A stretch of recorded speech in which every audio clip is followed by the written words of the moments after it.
পদ্মা জাহাজকে এখানে যে ইয়ে করছি, ব্লকেট চেষ্টা করলাম, করো। সেটা জুলাই মাসে। পদ্মা জাহাজটা পাকিস্তানি জাহাজ ছিল। পদ্মা জাহাজটা হচ্ছে কি আপনি নিউ ইয়র্ক থেকে লোড করে, সেটা কিন্তু মনে করেন ইয়ের দিকে, জুন জুলাইয়ের দিকে। এর মধ্যে তো অনেক ঘটনা ঘটতেছে।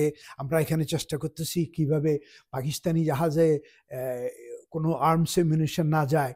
তারপর সিনেটে ওরা চেষ্টা করতেছিল এটাকে বন্ধ করার জন্য, কিন্তু আমাদেরকে বলা হয়েছিল যে এই আর্মস এমিউনিশনগুলা আগের ইয়ে করা, মানে চুক্তি করা সেগুলা। তারপরেও আমরা চেষ্টা করছি। আমরা ভাই, আমার না আইডিয়া কেম ফ্রম একটা কোয়েকার গ্রুপ নামে একটা শান্তি পিসের পক্ষে একটা গ্রুপ আছে ফিলাডেলফিয়াতে, এবং তাদের সাথে যোগ দিয়েছে। এখন অবশ্য আছে একজন মজহারুল হক নামে। মজহারুল হক হলো বহু পুরানা মানুষ, ইঞ্জিনিয়ার, নিবুর থেকে পাশ করছিল পাকিস্তান আমল থেকে এখানে। এই পদ্মা জাহাজ শোনা গেল যে নিউ ইয়র্ক থেকে আসতেছে বাল্টিমোরে এসে এখান থেকে আর্মস এমিউনিশন নিয়ে পাকিস্তানের দিকে যাবে। পদ্মা মানে পাকিস্তানি জাহাজ। ওই পদ্মা যে, আমিও সেই কোম্পানিতেই চাকরি করতাম, আমরা ন্যাশনাল শিপিং কর্পোরেশন ছিল। তো এই ফিলাডেলফিয়ার ওই লোকগুলা কোয়েকার গ্রুপ, ওদেরকে এই মাজহারুল সাহেব জড়ালো আর কি। এরা তো পিসের জন্য কাজ করে, কোয়েকার গ্রুপটা অলওয়েজ পিসের জন্য কাজ। তো তাদের ওখানে নাকি একবার যখন মিটিং হলো, তখন এক লোক বললো যে আমরা কাজ করতে পারি না, আমরা মাইন লাগাই এই ইয়েগুলাকে, জাহাজগুলাকে ধ্বংস করে দিতে পারি না। তো তখন ভাই, এটা কি সম্ভব? আমাদের তো মাইনটাই কোথায় পাবো? আমি তো তাতে ছিলাম না, এটা ফিলাডেলফিয়াতে হয়েছে। তারপরে ওরা বললো যে কি, কথাবার্তা বলতে বলতে somehow they came up with the idea যে বাংলাদেশ নেভি গঠন করবে। তো বাংলাদেশ নেভি আমরা ভাই জাহাজ কোথায় পাবো? ও ছোট ছোট যে আমরা দেশে ডিঙ্গি বলি, কেন বলি, ওগুলা দিয়ে করবে। তো ওরা প্রস্তুতি নেওয়া শুরু করলো। ওদের হেড ছিল ডিক টেলার, রিচার্ড টেলারকে ডিক টেলার বলে। আর তার বউর নামটা ছিল বোধ খুব সম্ভবত ওয়েন্ডি টেলার। তারাই বেশি জড়িত ছিল। তো তারা প্ল্যান করলো যে জাহাজ তো পাকিস্তান ইয়ে থেকে এখানে আসবে, কয়েকদিন লাগবে, 7-8 দিন লাগবে। তো ওরা এখানে ডেমনস্ট্রেশন করবে। তো আসছে এসে ডেমনস্ট্রেশন করবে, আর ওটাকে ইয়ে করবে, ওই বাংলাদেশ নেভি যে ডিঙ্গিগুলা দিকে ওদেরকে আক্রমণ করবে। আক্রমণ মানে এটা প্রতীকী সিম্বল, মানুষকে জানানোর জন্য। কেন অনেক নিউজ পেপারের লোক আসবে, অনেক, আমরা আবার সবাইকে জানাই দিছি। যেদিন আসার কথা ছিল সেদিন আসাই। আমরা তো ডেমনস্ট্রেশন করতেছি, আবার ওখানে আপনি দাঁড়ায় থাকতে পারবেন না। ওই পোর্টের সামনে আপনি যদি ডেমনস্ট্রেশন করেন, you have to walk around. তা আমরা প্লে কার্ড নিয়ে, আমরা অনেকেই, বেশিরভাগ আমেরিকান ছিল, ওই কোয়েকার গ্রুপে ছিলাম। আর দুপুরবেলা আমার মনে আছে ভাই, আনবিলিভেবল এগুলা, এই কিছু বয়স্ক ভদ্র মহিলা 65-70 যারা, তারা স্যান্ডউইচ বানায়। আমরা তো ওদেরকে বলছি আমরা মিট খাবো না হালাল না হলে, আমাদের জন্য ইয়ে নিয়ে আসতো, এগ স্যান্ডউইচ বা ওই স্যান্ডউইচ সেই স্যান্ডউইচ নিয়ে আসতো। মনে আসতো, সেদিন তো আসেনি।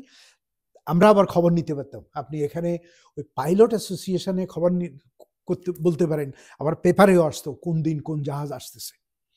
আর এই যে বাল্টিমোরের যেই বন্দরে আসতো, যেখানে ওই বন্দরে আসতে হলে আটলান্টিক থেকে প্রায় 150 মাইল এই ভেতরে হলো এই বাল্টিমোরটা।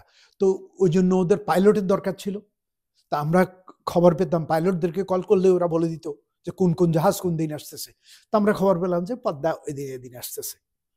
আর এর মধ্যে আবার দেখেন একটা, এর মধ্যে হচ্ছে কি, পদ্মা জাহাজটা চেনাব, বাঙালির নাম হলো পদ্মা, পাকিস্তানের চেনাবের নদীর উপরে আর একটা জাহাজ, এই জাহাজগুলো যুগোস্লাভিয়াতে বানিয়েছে।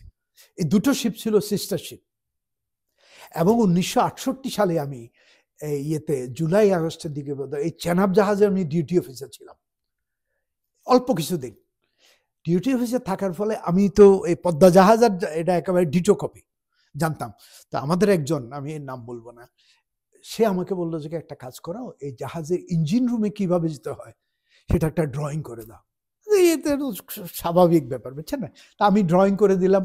তা আমি জিজ্ঞেস করলাম কেন, আমরা তো ভাই অত কিছু বুঝি না। সে আমাদেরকে যা আইডিয়া দিল যে ওরা করবে কি, এই জাহাজটার ভিতরে গিয়ে ইঞ্জিন রুমটাকে বিকল করে দেবে, যাতে নাকি এটা ইয়ে করতে না পারে, ছাড়তে না পারে, এখান থেকে চলে যেতে না পারে। তা আনফর্চুনেটলি তা আমরা তখন ধারণা ছিল আমাদের এখানে পয়সা পয়সা দিলে কালোদেরকে পাওয়া যায়, অনেক কিছু করানো যায়, তাহলে মনুষ্য ওটা বোধহয় কিছু করবে, কিন্তু শেষ পর্যন্ত হয় নাই। তো আমরা বলতাম যে বিড়ালের গলায় ঘন্টা বাঁধা রেখে সেটা করতে পারে নাই। তো সেদিন যখন আসবে, এই জাহাজটা আসবে, তখন আমি, মিন্টু এবং তাহিরুল ইসলাম, আমরা তো ওই কোম্পানিতে চাকরি করতাম, আমরা জানতাম জাহাজের কিরকম কালারের হয়, কিরকম তার ফানেল, মানে এগুলা। তো আমাদেরকে বলা হলো, তখন তো সেলফোন ছিল না, বুঝছেন না, তা আমাদেরকে বলা হলো, এই ডক্টর গ্রিনও ছিল, আরো কয়েকজন ছিল, বেশিরভাগ আমেরিকান ছিল, মহসিন সিদ্দিক ছিল, তারপর আমরা অল্প কয়েকজন বাঙালি ছিলাম, যে তোমরা এক কাজ করো, যেখানে আসে ভিড়ার কথা, আমরা তো খবর পেয়েছি কোথায়, তার থেকে প্রায় 2 মাইল 3 মাইল দূরে গিয়ে ওখানে বসো, যখন আসতেছে দেখবা চেসাপিক বিগ দেয়া, আমাদেরকে একটা ওয়াকি টকি দেওয়া হলো, তখন তো আর সেলফোন নেই, ওয়াকি টকিতে আপনি বলতে পারেন, আমাদের একটা দূরবীন দেওয়া হলো, বাইনোকুলার, আমরা বাইনোকুলার দিয়ে দেখতাম, যখন জাহাজ আসতেছে দেখতাম, জাহাজ তো আসছে যাচ্ছে, এটা করতে আসার কথা ছিল প্রায় 12টা 1টায়, ওই জাহাজ আস্তে আস্তে প্রায় 2:30 3টা বেজে গেছে। তো 2:30 3টা যেখানে বেজে গেছে, সেখানে যখন আমরা দেখছি, কেননা এটা ইজি ছিল, জাহাজের যে পেইন্টটা ছিল, আমরা ওটাকে বলতাম সুইডিশ গ্রে, আর পাশে স্ট্রাইপ করা ছিল ব্লু, আর যে ফানেল যেটা দিয়ে ওই মানে ধোঁয়া বেরোয়, সেটা অনেক বড়, সেখানে একটা অ্যাঙ্কর, এই যে জাহাজের অ্যাঙ্কর সেটা ছিল, এবং ব্লু এবং হোয়াইট করা ছিল। আমরা তো দেখেই চিনেছি এটাই পদ্মা, আমরা দূরবীন দিয়ে আমরা সাথে সাথে ওদেরকে জানাই দিছি এরা এখানে ইজ কামিং।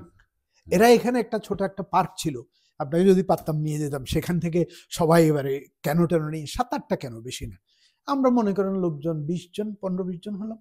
তাহলে মাইন দিয়ে উড়িয়ে দেওয়ার চিন্তা, ওগুলা জাস্ট ওগুলা না, তখন ওরা ঠিক করছে আর কি, মাইনটাই দিয়ে তো সম্ভব না, আমরা এটা করব, ওই যে বাংলাদেশ নেভি করব, করে উইলে টাক, সেটা বাংলাদেশ নেভি করব, সেটাও কোয়েকার গ্রুপের ওদের পরিকল্পনা। এই যে আর ওই যে মাইন দিয়ে উড়িয়ে দেওয়ার, সেটাও ওদের একজনে বলছিল সেটা জাস্ট ইমোশনালি বলে ফেলছে, এত টান বাংলাদেশের প্রতি। তো তখন বললো আর কি যে ডেঙ্গি নিয়ে আক্রমণ করবে।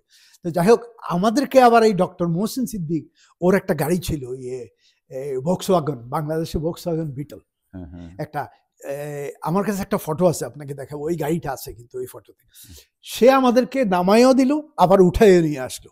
তো জাহাজ তো চলে, মনে করেন তখন যখন চেসাপিক বেতে 10-12 মাইল পারিয়ে চলে পার মাইল, তো সে আমাদেরকে নিয়ে আসছে, মানে জাহাজ আসার আগেই আমরা এখানে চলে আসছি। আচ্ছা, তারপরে তো আমরা এই ক্যানোগুলা নিয়ে, ছোট ছোট ডিঙ্গি নিয়ে রেডি। বাঙালিদের মধ্যে বোধহয় আমি ছিলাম, মিন্টুর কথা আমার মনে নাই, যখন বড় জাহাজটা আসলো, বুঝতে পারেন, আমরা আর মানে আপনার 3 হাত 4 হাতের একটা ক্যানন নিয়ে, কেন, আর ওটা বিরাট, ওই যে ইয়েগুলা, ঢেউগুলা যখন উঠতেছিল, এত বড় জাহাজ, আমরা ক্যানোগুলা আমাদের উপরে যাচ্ছে, নিচে নামতেছে, বুঝছেন, ইট ওয়াজ ভেরি টাফ। ডক্টর গ্রিনো ওই যে এটাই কি বলে, ছুয়ান না কি বলে, যে সেটা দিয়ে করতেছে, আরো একজন ছিল করতেছে, আমি প্যাডলিং করা করতেছিল। আর এর মধ্যে আগে থেকেই কোস্টগার্ড চলে আসছিল, কোস্টগার্ড এবং পোর্ট পুলিশ, ওরা নিয়ে চলে আসছিল ওদের বোট নিয়ে, মানে আপনাদের উদ্ধার করার জন্য না, ওরা আসছিল আমাদেরকে ওয়ার্নিং দেওয়ার জন্য। ওরা ওয়ার্নিং দিচ্ছিল যে দেখো, তোমরা এটা করিও না, এটা করলে ডেঞ্জারাস, তোমরা ডুবে যেতে পারো এখানে, যে পোর্টের মধ্যে, এখানে এত বড় বড় যে বড় শিপকে তো আপনি পারেন না। আমরা শিপের থেকে প্রায় 15-20 ফুট এরকম বা দূরে ছিলাম, সব জাহাজ ছোট ছোট ডিঙ্গিগুলো। তারপরে দেখলাম যে কি ভাই, মানুষ তো শুনে না, 7-8টা ডিঙ্গি, আমরা সামনে দিয়ে ওদেরকে, আপনাদের প্রতিবাদ আছে, আমরা প্রতিবাদ আছে, হ্যাঁ, আমরা করতেছি, তার সামনে গিয়ে ওটাকে ভিড়তে দিচ্ছে না, এটা করতেছি। এর মধ্যে একটা 12 বছরের একটা মেয়েকে আমার মনে আছে, সেও ডেঙ্গিতে ছিল। American, she was so afraid যখন পুলিশ টুলিশকে দেখছে। তারপরে দিয়ে আসা শুরু করলো নিউজম্যান। এখানে 3টা ছিল, এই টিভি স্টেশন, তারা চলে আসতো, তারাও ভাড়া করে চলে আসছে। ওদেরকে দেখার পরে আমরা একটু হলাম যে পুলিশ আমাদের সাথে, আমরা তো ভয় করছিলাম মারবে টারবে কোনো।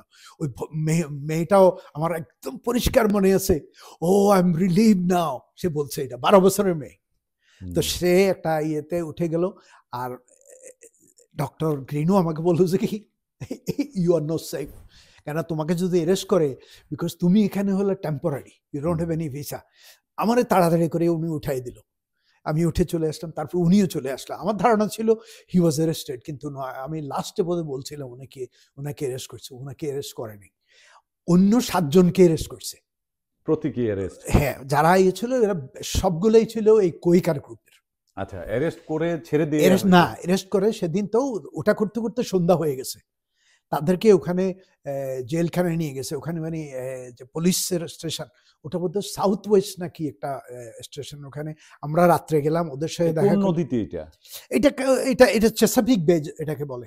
আচ্ছা, ওই যে বাল্টিমোরে যে ইনার হারবারে যাকে যেতে পারে, হ্যাঁ বুঝতে পারছি, সেটাই, সেখানে। তারপরে ওদেরকে তো সারা রাত জেলে রাখলো, পরের দিন কোর্টে উঠানো হলো, কোর্টে উঠানোর পরে জাজও আবার দেখেন এইসব কিছু করাতে কিন্তু মানুষ জেনে গেছে কোথায় বাংলাদেশ, 12-14,000 মাইল দূরে মানুষ মরতেছে, এইখানে এরা ভিনদেশী, কোনোদিন হয়তো বাংলাদেশ দেখবেও না, চিনবেও না, জানবেও না, তারা এখানে কিভাবে প্রতিবাদটা করলো, হ্যাঁ, এবং অ্যারেস্ট হইলো, কি প্রেম থেকে, আনবিলিভেবল, অসাধারণ। রিসেন্টলি বছর 3 আগে ওই 7 জনের থেকে একজনের সাথে আমার দেখা হয়, তার ফটো আছে, তার আমি আপনাকে ফটো দেখাবো। তারা কি বাংলাদেশে গেছিল কখনো? না, ও কোনোদিন আসলে ওদেরকে আমার জানা মতো এক্সেপ্ট ডক্টর গ্রিনো কাউরে জিজ্ঞেসও করে নাই বাংলাদেশ কখনো। না, অসাধারণ। আমার যতদূর ধারণা, তো আমি ওই যে বললাম 12 বছরের মেয়েটা, তার সাথে আমি যোগাযোগ করার কথা, আমি এখনো পাইনি। ওই যে ভদ্রমহিলা যার সাথে আমার দেখা হলো 3 বছর আগে, ওই যে সে আমাকে ওর ঠিকানা দিবে বলছে। সো এখন ভাই শি ইজ প্রবাবলি 60 সামথিং, ও ক্যালিফোর্নিয়াতে থাকে। আপনাদের সেই আন্দোলনটা কি প্রভাব ফেললো? ওটাতে অনেক প্রভাব ফেলছে ভাই। আপনার ওরা কি অস্ত্র নিতে পারছিল? অস্ত্র না, ও সেটা ব্যান করে দিল তো সিনেটে। ওই যে বললাম ফ্র্যাঙ্ক চার্লস আইডাহোর সিনেটর, প্রতিবাদটা করাতেও একটা কাজ দিয়েছে। আমরা প্রতিবাদটা করার সেটা দেখেন ভুলে যাই, শুধু সেটা না, তখন আবার এই আমেরিকান গ্রুপটা, আমরাও ছিলাম তার সাথে, ইস্ট কোস্ট লং শোর অ্যাসোসিয়েশনের ভাইস প্রেসিডেন্ট মিস্টার রবিনসন, কেন জানি ভাই আজকে আমার নামগুলো বেশ মনে আসতেছে, এমনিতে মনে, ওর সাথে আমরা দেখা করছিলাম। পরে আমরা ওদের কাছে গেছি যে লং শোরম্যানদেরকে যাতে ওরা কনভিন্স করে যে এই জাহাজ থেকে আর্মস অ্যামিউনিশন নিয়ে গিয়ে বাংলাদেশে আমরা অনেক, লংশোরম্যান মানে কি, যারা কুলি আর কি, যারা ইয়ে করে জাহাজ থেকে, মানে খালাসি, জাহাজ এখানে বলে লংশোরম্যান। ওদের ভাইস প্রেসিডেন্ট, আমার মনে হয় ওর নাম ছিল রবিনসন, তার সাথে গিয়ে এই ডক্টর গ্রিনো আর কয়েকজনে দেখা করছে, বুঝছেন, করে ওদেরকে বাংলাদেশে এই যে লোকদেরকে মারছে আছে, এগুলো তো সব ফটো চলে আসছে, বুঝছেন না, তো ওদেরকে দেখায় কনভিন্স করার চেষ্টা করছে যে এরা লংশোরম্যানেরা যাতে কোনো পাকিস্তানি জাহাজকে ইয়ে না করে। তারপরে যখন পাকিস্তানি জাহাজ তারা করছিল, তারা বলছে পাকিস্তানি কোনো জাহাজকে আমরা লোড আনলোড করবো না এখান থেকে মানে ইস্ট কোস্টের যত পাকিস্তানি জাহাজ আসছে তাদের থেকে, মানে এটা সময় লাগছে, মার্চ, এপ্রিল, মে, জুন, জুলাই, আগস্টের দিকে এটা বন্ধ হয়ে গেছে। আচ্ছা, আর তাহলে শেষ পর্যন্ত ওই জাহাজে কোনো অস্ত্র যায়নি? জাহাজে কোনো অস্ত্র দেয়নি। এই একজন লোক ছিল, আরে ওর নামটা ভুলে গেলাম, সে ইনভেস্টিগেটিভ জার্নালিস্ট ছিল এর জন্য, নিউ ইয়র্ক টাইমসের জন্য। ঠিক সেখানে পাকিস্তান এম্বাসি থেকে এক ভদ্র মহিলা বাঙালি, সাজেদা সোলাইমান বোধহয়, উনি অনেকগুলো কাগজ বললো না বাইর করছিল, সেখানে আমরা সেখান থেকে জানতে পারছিলাম কোন কোন জাহাজে ইয়ে যাবে, আর্মস অ্যামিউনিশন যাবে, সেইভাবেই আমরা ইয়ে করছি। আরো একটা জাহাজ ছিল, আমি তার নামটা ভুলে গেছি। তারপর সিনেটে সেটা ক্যান্সেল হয়ে গেল। সিনেটে, হ্যাঁ, সিনেটে তখন ইয়ে ছিল, সিনেটর যে সিনেটর কেনেডি, এরা তো ছিল সিনেটর, কিন্তু যে হেড ছিল ওর নাম ছিল মাইক ম্যান্সফিল্ড। দে ওয়ার ডেমোক্রেটরা কিন্তু আমাদের পক্ষে ছিল, নিক্সন রিপাবলিকান, তারপরে ইয়ে কি বলে কিসিঞ্জার। আবার এখানে জানেন তো, যখন ডেমোক্রেট সিনেটররা ডেমোক্রেটিক প্রেসিডেন্ট হলো ওদেরকে বেশি সাপোর্ট করে, তো এইভাবে করতে। কিন্তু আমাদের ভাগ্য ভালো, ওই যে বললাম জনি রোডির ক্লাসমেট ছিল ডক্টর সিনেটর স্যাক্সবির ছেলে, সেই হিসাবে স্যাক্সবি আমাদের পক্ষে আসলো। আর বাল্টিমোরে ওই যে বললাম আমাদেরকে যে ব্যবস্থা করে দিল ইমিগ্রেশনে, চার্লস ম্যাক মাথায়াস, ওই দুজন ছিল ইয়ে আমাদের পক্ষে। আর রিপাবলিকানরা তখন ইয়ে ছিল, এই কি বলে মাইনরিটি ছিল, মেজরিটি ছিল না, তখন মেজরিটি ছিল ইয়ে এই ডেমোক্রেটরা। সেই কারণে আপনারা ডেমোক্রেটরা আমাদেরকে, আমরা সেজন্য আমাদের সুবিধা।